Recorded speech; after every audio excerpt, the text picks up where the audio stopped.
Добра вечер. Најпрво би сакала да упатам честитки на сите телевизиски куќи, бидејќи денеска е денот на светскиот ден на телевизијата, а посебно сум, да не кажам, благодарна до Вистел телевизија, бидејќи ние сме единствената телевизија која води посебна емисија за туризам. И досегашните снимени емисии на вистина добро одекнуваат кај луѓето кои работат туризам, бидејќи разговорите ги правиме со проблематиката во туризмот и со луѓе кои работат туризам, што ни една од телевизиите не го прави. Мој вечерашен гостин е Давид, кој има една полска жичка, а полски туристи има многу во Македонија. Затоа сакам вечерва да направиме еден муабет со него. Кажи ни прво за твојата полска жичка. Прво ќе сакам да ви се заблагодарам за поканата и како што и претходно ви кажав, да ви заблагодарам се уште за енергијата и силата која што имате за да создавате и понатаму и да се создаде оваа емисија за туризам. Туристички водич сум веќе 12-та година. Кога се враќам од Полска, таму студирав туризам. Таму студирав, таму магистрирав, завршив туризам и се вратив во Македонија со идеја за да работиме туризам. Мојата полска жичка, јас сум пољак по мајка. Така да често ги слушам коментарите дека па тој е пола пољак, меѓутоа секогаш одговарам дека не сум пола пољак. Јас сум цел македонец и цел пољак. Така ме воспитаа моите родители, а мајка ми исто се трудеше секогаш за она полскоста во мене да ја гаи, да одгледува. Така да некако и без дилема беше тоа дека ќе студирам во Полска. Изборот на студиите беше можеби некако случаен до последен момент. Се уште не бев одлучен што ќе студирам. Јас сум извидник, секогаш беше работа со луѓе, па можеби некој на тој начин беше барав нешто што ќе треба да се работи со луѓе. Среќен сум што го одбрав тој факултет, студирав во Вроцлав на Академијата за физичка култура, каде што имаше посебен смер туризам и рекреација. Тоа беше подосна специјализација за активен туризам, така да имаше доста и спортски активности. И таму бев скоро 7 години. 5 години магистерскиот, претходно јазичен курс кој што морав да го завршам за да студирам нормално на дневни студии. Останав после таму во Полска не цела година, правејќи курс за придружник, бидејќи по студиите се вратив во Македонија, барајќи работа тука во туризам. 2011 година малку и се правеше нешто во туризмот. Така да идејата беше да се вратам таму да завршам курс за придружник, во меѓувреме веќе тука го правев курсот за водич, на тој начин да носам туристи од таму на Балкан и нели нормално. Какви беа почетоците? Во смисла на тоа дали сам се снаоѓаш или преку некоја агенција или преку агенциите од Полска? Спомнав дека тука беше прилично тешко, немаше многу интерес. Јас можеби некако ентузијастички тогаш настапив дека доаѓам магистар по туризам, ќе правиме тука, ќе има Министерство за туризам и така натаму. И мојата магистерска работа се уште сватив тогаш дека магистерската ми беше моменталната ситуација и развојните потенцијали на туризмот во Македонија. Сите статистики и така натаму тогаш што ги барав, сватив дека и целата структура за работа во туризам не е супер развиена, за жал, како што имав прилика да видам во Полска. Немаат посебно Министерство за туризам, меѓутоа малку поинаку организирана целата структура.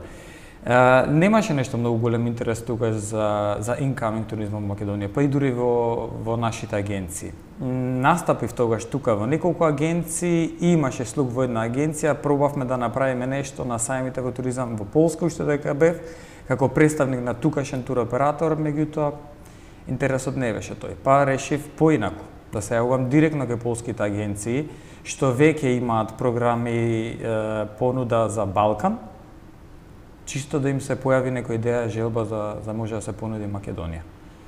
Веќе имаше некои туристи што доаѓаа во Македонија. Тоа е период 2011-2012, многу беше ретко, се бројките не беа големи. Меѓутоа се јавував кај оние што веќе знаеа каде е Македонија. Јас мислам дека денеска, последниве години, бројот на полски туристи е навистина голем и дека води во однос на тоа на луѓе кои доаѓаат од странство во Македонија. Првите 5, јас велам дури во првите 3, не гледајќи ги србите кои што ни се на Повеќе слава соседи. доаѓаат, или грците кои што само ја поминуваат границата во Гевгелија, помеѓу турците, холанѓаните, пољаците, затоа во првата тројка, се посебно последниве години.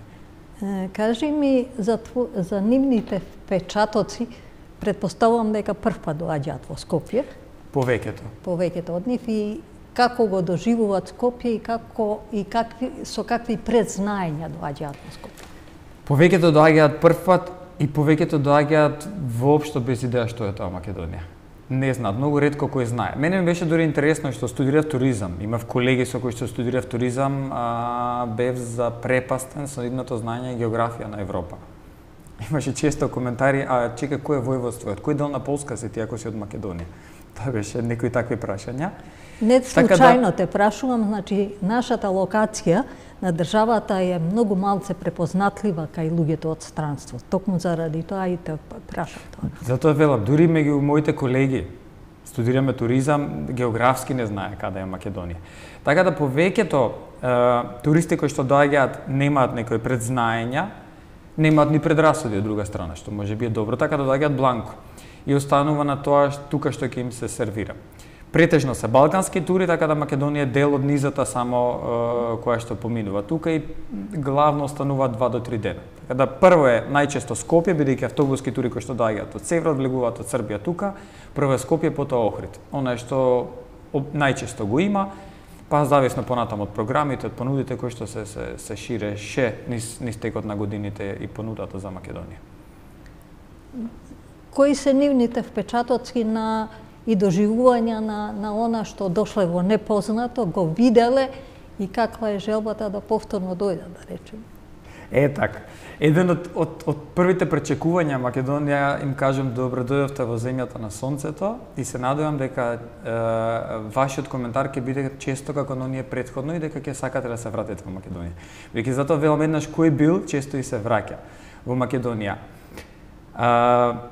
Може би до некаде тука и нашата улога како тоа ќе го представиме, меѓутоа кога ќе им сервираме целата наша историја и култура што имаме, не можеме да ги излажеме оние што има потребна плажа и песок. Да. Меѓутоа кога ќе им ја дадеме целата култура и гастрономијата кога тоа ќе го додаде целиот зачин на престојот во Македонија, најчесто се задоволни и често се враќаат.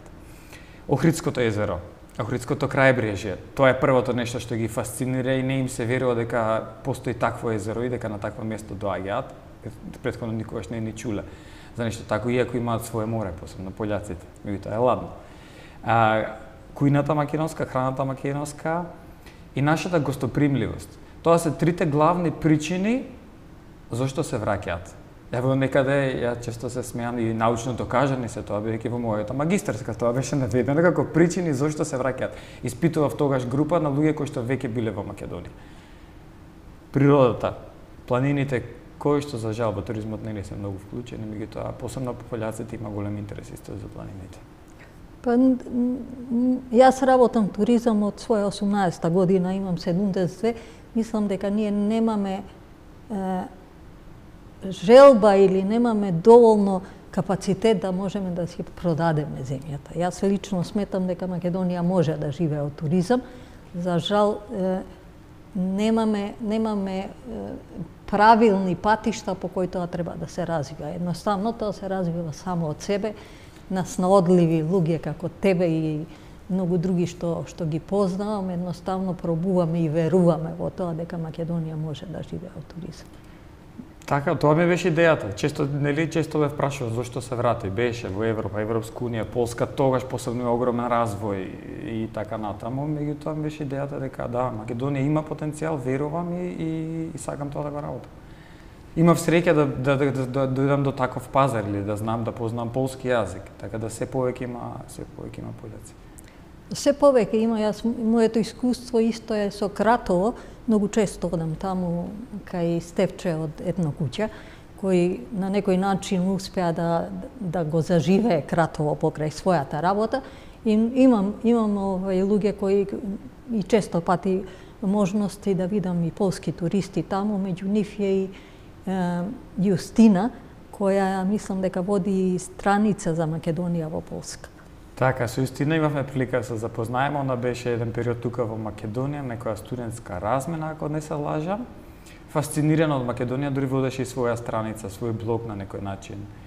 Своевидно и почна да организира дори некои интересни патувања низ Македонија, не стандарден туризам, меѓутоа некои работилници, кулинарни, на места кои што не се топ популарни туристички. Така да имаше интересно тежи гледање на Македонија од нејзина страна.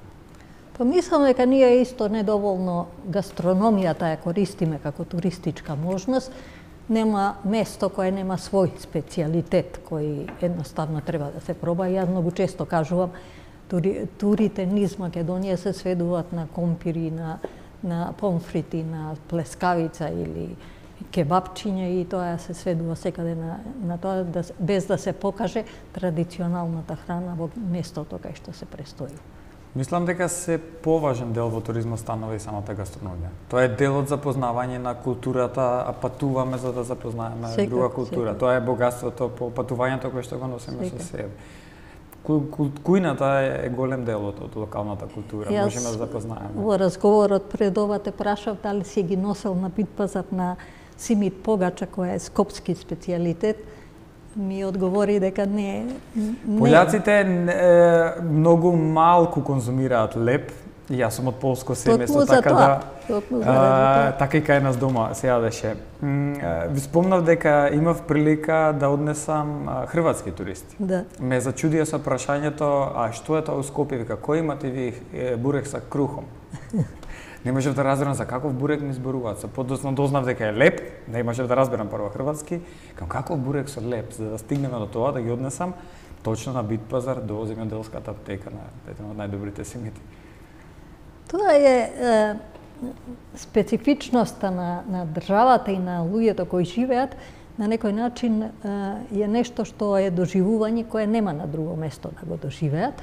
Начинот на, може би нема да им се допадне, јас ти кажав за јапонците кои беа тука во Трница им понудив кисело млеко со качамак, едноставно не им се допадна, за да ми возвратат, тие кога се вративме во Скопје, тоа беше за време на светскиот кајак, светски надпревар во кајак на диви води, за да се, кога се вративме во Скопје, во Олимпско село кај што престојуваме, послужија со салата од папрат. Така да ја имав можност да пробам некое јадење кое е од нивни специјалитет и тоа е секако нешто што еве не се заборава. И покрај сите тие години што поминале, сум го запамтила тоа.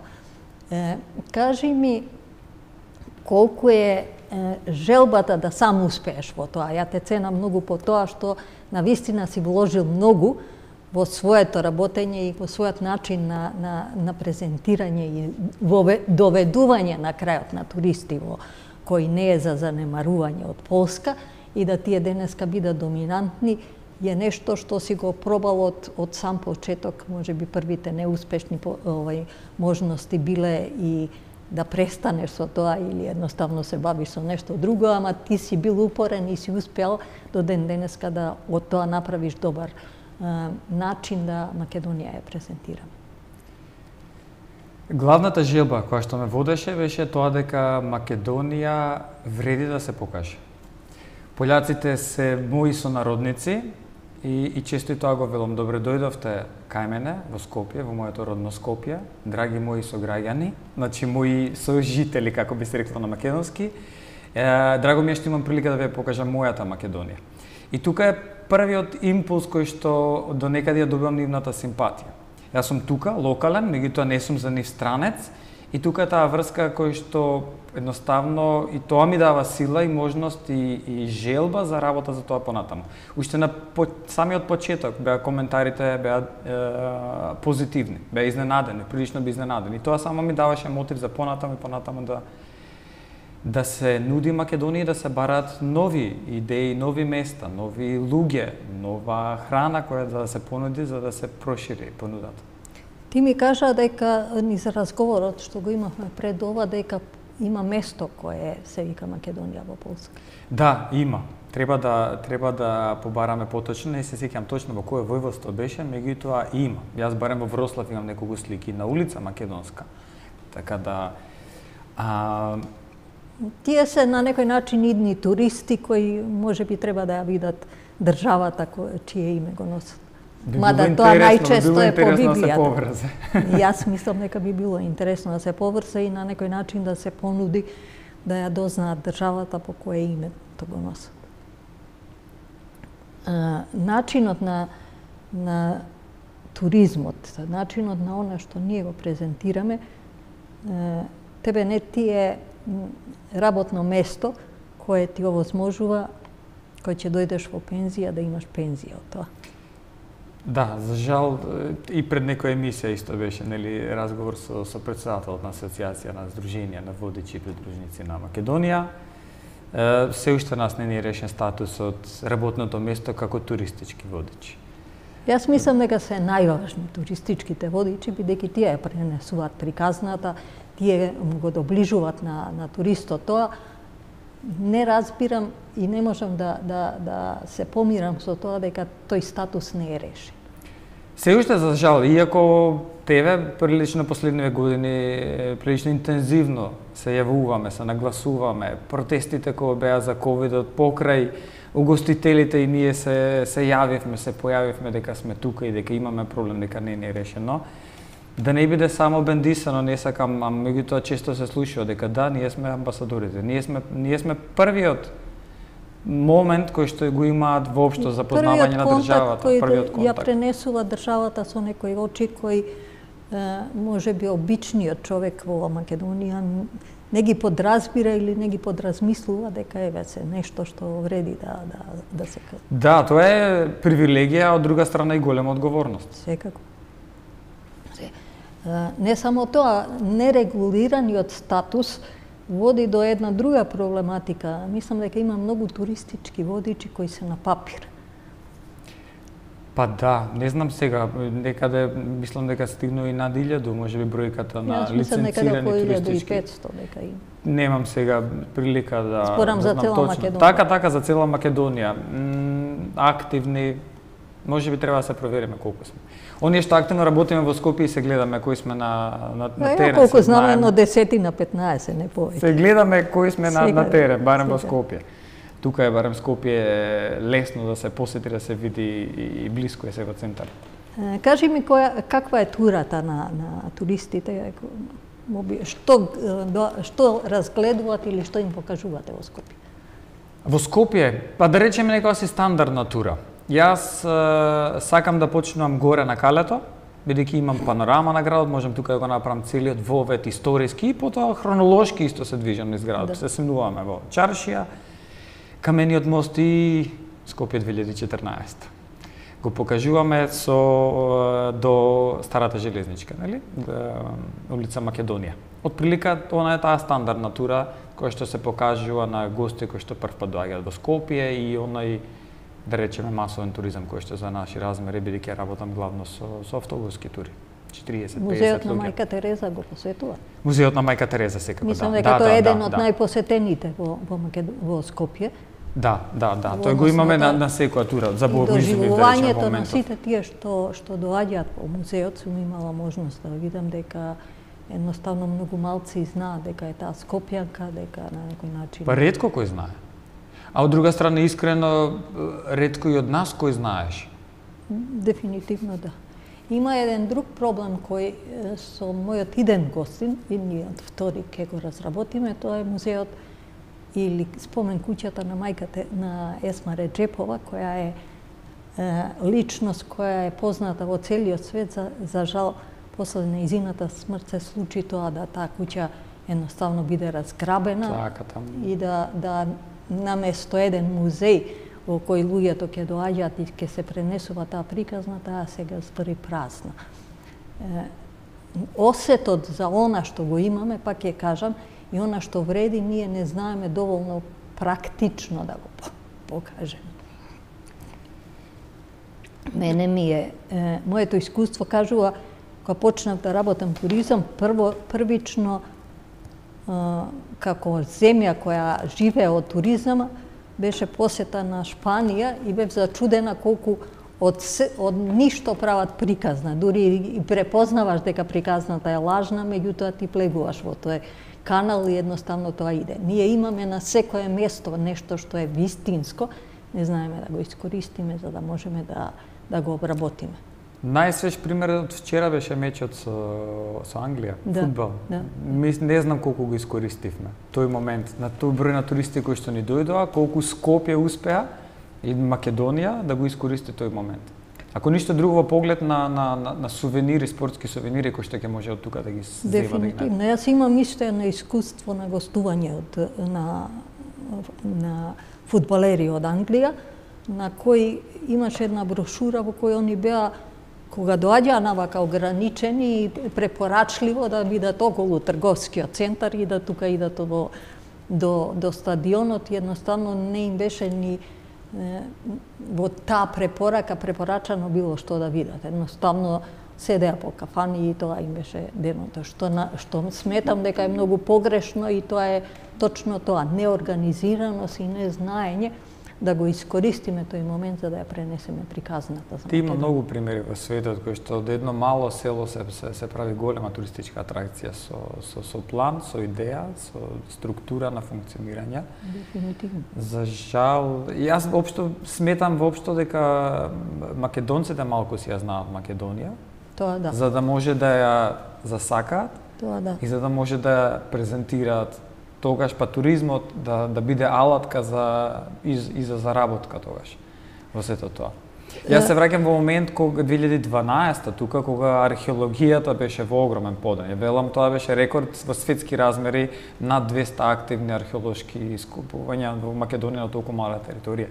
И во тој момент тогаш гледав потенцијал во тоа. Немаме море, немаме плажа, меѓутоа имаме многу култура и тоа треба да го дадеме. Археологијата ќе биде тука тоа што ќе го открие, а туризмот ќе биде тоа што ќе го покаже и ќе го продаде на светот. Да, јас имав соговорник од Центарот за конзервација за аквадуктот.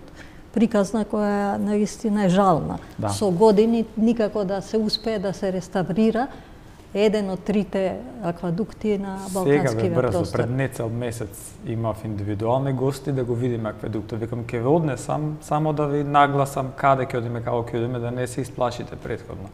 Отидовме, го видовме, беа фасцинирани, меѓутоа самиот пат до таму како да се стигне и во каква состојба е. За жал не е завршено таму, нешто е почнато меѓутоа. Толку е почнато, мада тие прават обимни зафати во смисла на тоа да се аквадуктот лежи на вода буквално, да тоа се заштити и добро е што успеал вака да опстане во тие услови. Меѓутоа навистина жално да јас исто имам проблем кој ќе ми кажат да го видат аквадуктот, мене ми се дига косата на глава. И ние и самите на некои брошури го презентираме. Имаме многу места што ги презентираме и никој не мисли што понатаму дали е тоа. Нема брошура. Тука и Скопје го спомнуваме веднаш кој што не е достапно. Никош не е достапен. За жал. Една од дестинациите кои исто така мислам дека ја губиме, тоа е Матка.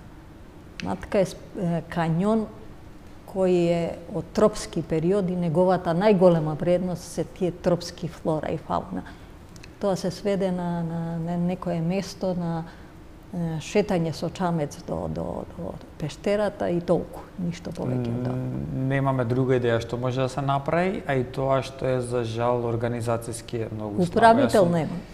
Јас сум во сезона сум прилично често таму. Оваа година имавме проблеми со автобусот кој се преврте таму, турскиот автобус. Јас бев тогаш на лице место. Место нема за паркирање. Беа заглавени во тој ден стотици луѓе без излез и без влез во Матка. Верувам. Организиравме локален превоз од Скопје кој што требаше ги земе полските туристи за Охрид бидејќи полскиот автобус беше заглавен. Луѓето мора да отпатуваат, на понатамо тече програма, треба да ручаат. Нема тоалет. Имаше 7 автобуси, минимум по 40 луѓе, нема тоалет каде да искористат, а тоа беше еден ден скоро цел од 11 часот до 19, додека се расчисти. И за несреќа се случи тоа нешто, се надевам барем дека тоа ќе иницира за да се преземе организацијски ако ништо повеќе. Таму е проблем општо патот, доаѓањето и целата инфраструктура која што е таму. Луѓето кога ќе дојдат не знаат каде да отидат, ќе заминат дури и пешки долж кањонот, нема информација дека до каде, колку, како, што може да стигне, дека мора да се врата, дека нема цел круг. Основните вредности не се спомнати никаде. Посебно тоа. ендемските видови кои што нема проспект, да речеме, со кој тој, ако не го видел тоа, може подоцна го прочита, па може би друг па да дојде да го осознае. И навистина е жално што таков еден каньон кој е меѓу 10 најубави во Европа, едноставно пропаѓа на таков начин. Јас одамна престанав да одам во матка, не сакајки да си трошам нервите без потреба, меѓутоа еве се случува да од време на време отидам, дали е тоа снимање на емисија или е гости кои сакаат да ја видат матка, и секогаш се враќам нервозна од таму.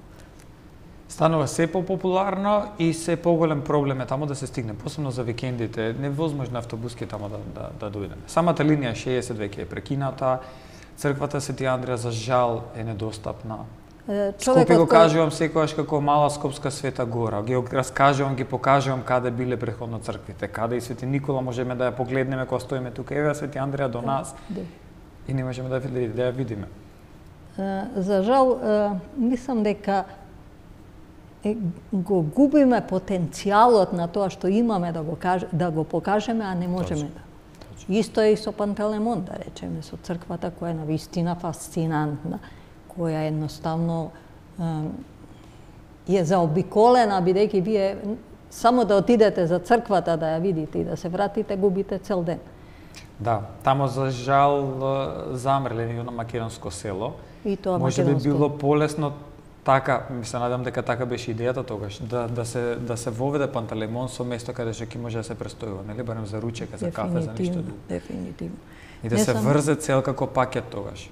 Да се покаже живеењето во Македонија низ тие мали села со можност на сето тоа што го нудат, храна, тип на куќи, тоа беше прекрасна атракција, носија. Исто за жал веќе 4 повеќе години мислам дека стои напуштена.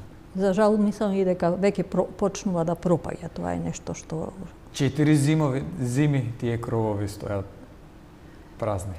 Иницијативата на луѓето кои се одговорни за туризмот, да речеме, мислам дека недоволно си ја познаваат исто така земјата и немаат акциони план. Тие носат некои планови, носат некои стратегии, меѓутоа тоа се сведува само на папир.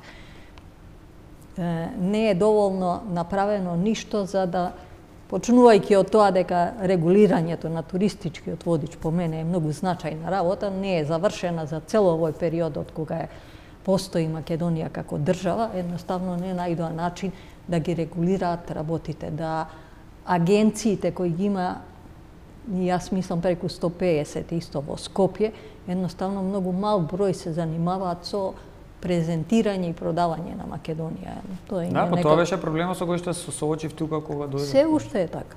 Се уште е така. Многу мал број на агенции го работа. Тоа и ми е желба да Македонија биде нивен пазар.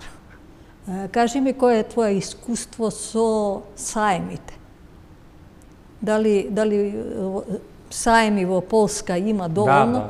Да, и дали нашата држава е презентирана таму како Македонија се појавува во Полска, јас имав прилика неколку пати. 2 пати во Вроцлав, во мојот град каде што бев, меѓутоа тоа беше се на мој индивидуално искуство да се појавам, да наставам со презентација. Имавме лани, во март беше во Вроцлав.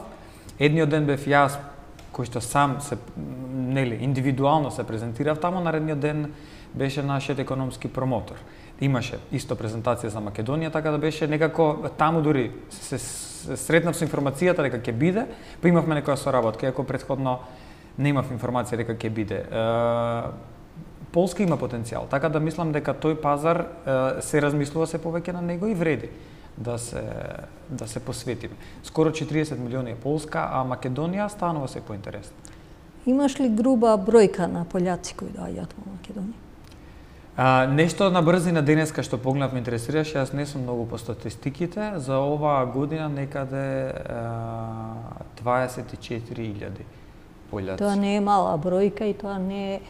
Тоа некаде дава во првите... Не е занемарливо во смисла на тоа колку од тие 24.000 луѓе отишле задоволни или ја насетиле Македонија, па би сакале уште еднаш да дојде да ја види. Сега ми текна некоја паралела интересна. Македонија сама како Македонија многу помалку се појавува, Албанија посебно оваа година направи на вистина голем бум во Полска, според најверојатно и цената, и морето, и чартерите кои што таму се случија.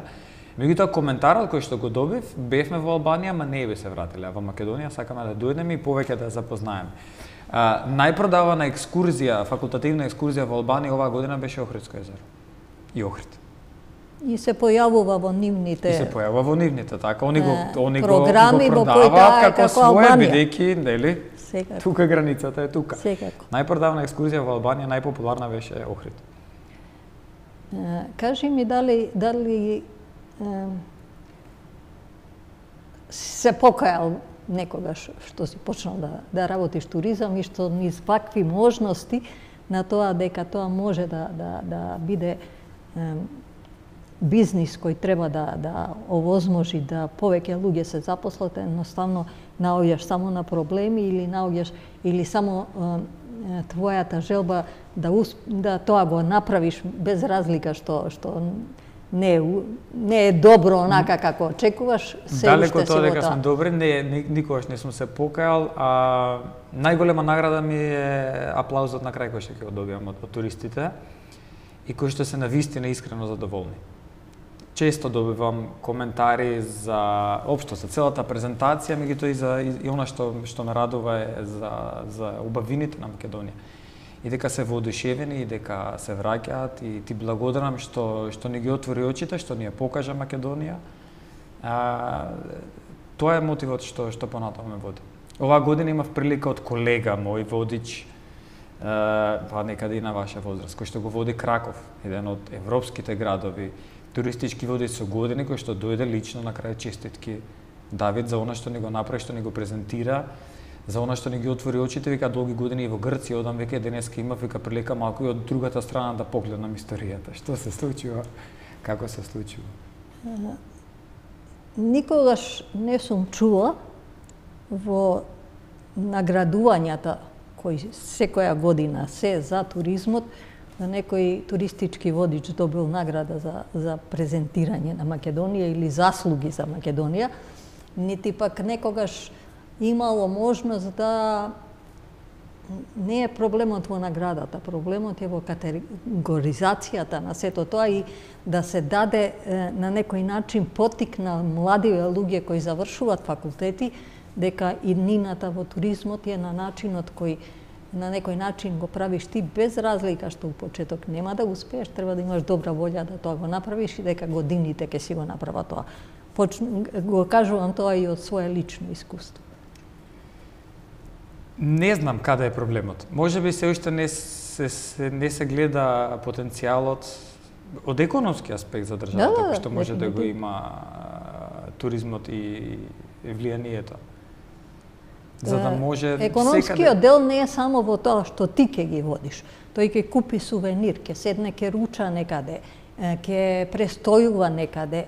Луѓето кои едноставно се направиле проспекти или книги за Македонија ќе се продадат. И тука е целата таа можност да сите малтане имаат работа. Доколку повеќе се ангажираат околу тоа, повеќе ќе биде тоа успешен туристички потенцијал кој натаму може да се развива во правилен правец. Сега имам впечаток во сите мои години на работење дека едноставно тоа се едно 50-тина луѓе, да кажеме, кои едноставно имаат желба во себе како ти или да во тоа успеат и дека во тоа си ја наоѓаат можноста да го поминат животот, знаејќи дека прават една добра презентација на државата, дека луѓето се враќаат задоволни, дека утре ќе дојдат повторно тука и дека тоа е она што кога ќе отидеш дома си задоволен од својата работа. Тоа е сепак кажувам, најголемата награда, јас и истоштен на 40 и неколку степени летоска на плоштадот во Скопје, после неколку часа водење и изборување, се враќам полна со енергија дома. Кажи ми што работиш во периодот кога немаш туристи. Зимно време немаш толку. Сега ме потсети. Сега, да. Прилично е сезонска мојата работа. Барем овој пазар полскиот доаѓа некаде од мај до септември, октомври оваа година траеше. Преведувам. Исто работам исто како преведувач, така да наоѓам нека работа, или тоа е период кога имам време за себе, да се едуцираме, да најдеме нешто ново, да прочитаме, да слушнеме, да се спремиме за наредната сезона. Ми кажа дека има веќе нека можност на пољаци кои би дошле за нова година. Да, ми израдува тоа. Пред некој ден добив првични прашања, барања, дека сакаме да дојдеме, Скопје го одбираме за дестинација, за може ли да не препорачаш некаде за пречек за вечерта, што ќе ни препорачаш, каде да се сместиме, што да отидеме, каде да јадеме, да посетиме, идеи за Македонија. Тоа ме радува. Тоа е, јас сум на некој начин првиот контакт. Здраво, Давид, слушнавме за тебе, што да правиме во Македонија? Нема подобро од тоа. Колку презентираме она што е наше национално богатство, музика, народни носи, игри, поезија, едноставно сето тоа што може би не е туризам, али е нешто што пренесува приказна за една земја. Па не е туризам, не знам, не може би не е буквално, меѓутоа тоа е делот од нашето културно пренесување, така да јас сепак го бројам во туризам. Организираме фолклорни вечери. Тоа е моментот кога се имаат и маса за да дегустираат и можност да пробаат да заиграат македонско, да се запознаат. Какви се нивните реакции на нашиот фолклор? Во смисла на тоа дали им е познато или го доживува тоа прв пат? Не им е познато.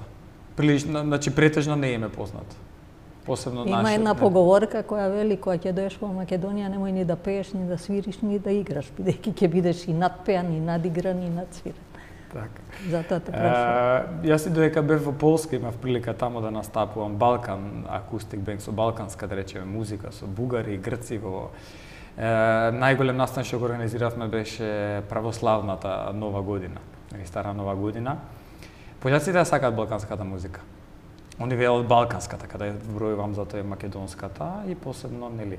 Не им е позната бидејќи нашиот 7/8 не им е познат. Тоа е нешто што им е чудно. Меѓутоа ги фасцинира. Кажи ми нешто што може би ја не сум те прашала, а мислиш дека би требало да го знаат гледачите. Ајде во кој дел? Да не бидам критички настроен на тоа дека треба повеќе да се запознаеме и да сакаме за да можеме да ја презентираме. Македонија, да не се повторувам, верувам дека имаме потенцијал и дека треба да работиме и понатаму на тоа. Насмевките на луѓето кои што го оставаат тука пред заминување и коментарите потоа или испраќањето на своји блиски во Македонија треба да ни биде мотив и да веруваме во тоа дека... Какво е твоето искуство со младиве кои завршуваат овдека факултет? Голем дел од нив ја мислам дека имаат факултетите и оддел за туристички водич. Дали има некој да ти се јавил и да каже сакам да појдам со тебе да видам како ти тоа го правиш? Не ми се случило тоа, јас посебно имам проблем, јас и се обраќав тука на Институтот за полонистика, за некој што познаваат полски јазик, ајде направете лиценца за туристички водичи, бидејќи пољаци има и ќе има се повеќе. Ми треба помош на некој начин. Да, се големува бројот. Бидејќи полскиот јазик е редов. Јас сум првиот полскојазичен официјален туристички водич во Македонија кој што почнав тогаш, не е лесен за учење. Меѓутоа, еве има студенти кои што се на нашиот универзитет, кои што го студираат полскиот јазик, кои што ете ви имале некој начин работа. Има ли интерес? Не. За сега не може. За жал, ние имаме уште 5 минути. Разговоров можеби ќе можевме да го водиме уште толку колку измина емисијава. Со своите години на работење само наидувам на нешто што имаш потенцијал, не знаеш да го искористиш. И мене тоа страшно ме боли. Дали го имаш и ти тој осет? Да, секако, потврдувам. Меѓутоа се борим. Се буткаме напред. Поединци секогаш ќе има кои сакаат да имаат желба. Меѓутоа не разбирам дека оние кои треба да одлучат за за можноста да туризмот е еден од бизнисите кои носи пари, едноставно не е доволно потенциран, не е доволно разбран, не е доволно усмерен правилно за да функционира онака како што би требало и да имаме можност да бидеме една од земјите која може да живее од туризмот. И тоа мене страшно наболи. Па, уште еднаш ќе речем, затоа ви благодарам за оваа емисија, која што бидејќи воопшто многу малку се зборува за туризмот. Се надевам на тој начин треба да ни се разбуди можеби свеста и некаде ќе стигне понатаму. Да веруваме дека ќе биде така и дека ова што го правам на некој начин сепак желба и можност да низ презентирање на луѓе кои се во туризмот, која согледува таа своја проблематика првично, и можностите кои државата ги има, дека ќе доведеме до тоа да некој ќе почне да поправилно размислува и да ги стави сите работи на свое место. Лично сметам дека ако не се ставени на свое место, лутаме, кој како се снаоѓа, едноставно на таков начин тоа го презентираме, а има можност и има луѓе кои едноставно се задоволни од тоа што ќе видат Македонија, што малце ја познават, па и наши луѓе кои исто така многу малце си ја знаат земјата. Јас имам искуство низ моите рубрики што се викаат дали знаете, за кој пишувам за мали работи низ Македонија, едноставно се вчудува невидени и луѓето често реагираат, ја ова прв пат го слушам. Што на некој начин само кажува колкав е голем нашиот потенцијал и колку се големи можностите да живееме, пак ќе кажам, во туризм. На факултет имав предмет кој што се викаше крајознаство на полски, односно запознавање на својот крај. Јас сметам дека такво нешто треба да се воведе уште во основно образование кај нас. Дефинитивно. И на тој начин ќе се ја запознаеме и ќе ја засакаме, ќе можеме да ја презентираме. И презентирање, не само запознавање, него и одење на местата по кои се на некои работи што треба да ги знаат, а не ги знаат да ги видат. Домашен туризам се уште на многу ниско. Можеби ковидот малку ни помогна во тоа, меѓутоа не можеме да разговараме за домашен туризам. Ни една агенција ништо не продава за Македонија. Ни една екскурзија не е организирана од македонска агенција. Пак ќе се вратиме на тоа дека тоа е дефинитивно голем проблем и дека пак ќе го напоменам примерот на Стефче како исто еден ентузијаст кој успеа да го заживее Кратово кое буквално замираше. Сега е тој туристички потенцијал, во секое време има туристи. Таму одлично што имаше слухи и од локалните власти. Кратово секогаш го препорачувам и го воведов дури во програма, да речем, одат често и пољаците таму. Тоа е исто важно секогаш, нели, локалната власт. Ако веќе не можеме на највисоко ниво, локалните власти да бидат свесни да погледнат потенцијал. Потенцијалите кои ги имаме, ја длабоко се надевам дека еден ден ќе испливаат на површина со такви ентузијасти како тебе и многу други што ги познавам и дека едноставно можеби ќе ја смениме сликата за тоа дека туризмот не е луксузирање, не е нешто што е, него е желба да се покаже сопствената земја или да се запознае сопствената земја. Може би тоа има среќа дека пољаците доаѓаат и се заинтересирани, сакаат да слушнат, сакаат да научат. Ова не се туристи кои што одат на плажа, или барем тој дел на туристи не доаѓаат кај нас. Доаѓаат оние што навистина сакаат да ја запознаат. Често имам со нотеси, а која година, а што се случи, запишуваат информации. И за мене е само привилегија да можам да им реферирам на такви луѓе. Нашата емисија при крај, уште еднаш да ти се заблагодарам, да ти посакам успешна работа понатака и да утре или задутре имаш и можност да те замени некој, бидејќи годините си го прават своето. Така. И дека овој разговор доведе до тоа да некој има желба да едноставно те побара и да каже да ја научам од тебе нешто. Ви благодарам. Ви благодарам и честитки уште еднаш за она што цело време го правите за туризмот во Македонија. Се надевам дека ќе испадне нешто позитивно од ова.